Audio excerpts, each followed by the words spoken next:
Tila proud na proud pa nga ang supporters ni Pangulong Duterte or former President Digong na si Jam Magno sa kanyang mugshot. Ang full update, narito po. You are now watching Showbiz Now, your daily showbiz update.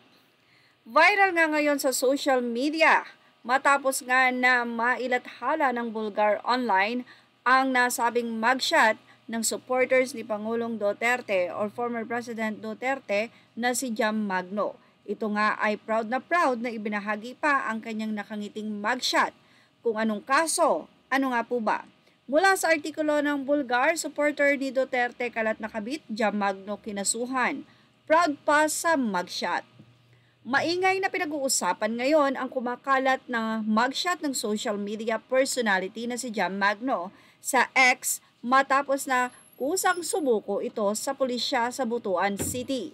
Kilalang taga-suporta ni dating Presidente Rodrigo Duterte si Magno, kaya ganun na lang siya pinag-uusapan sa mga posts ng netizens.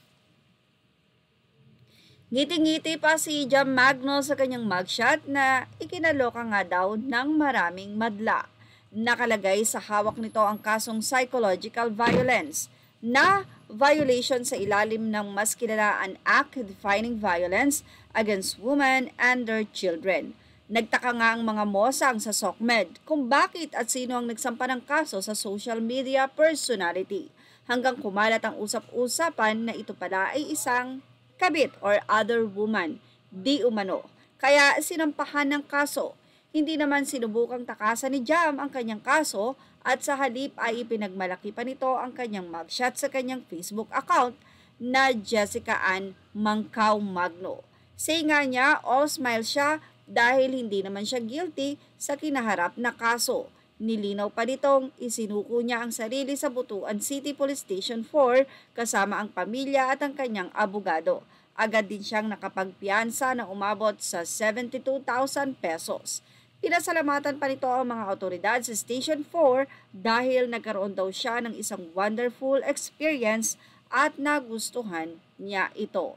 Hindi naman nagbigay ng detalye si Magno patungkol sa hinaharap na kaso. Anyway, matatandaan na minsan na ring idininay ni Magno na supporter siya ng mga Duterte.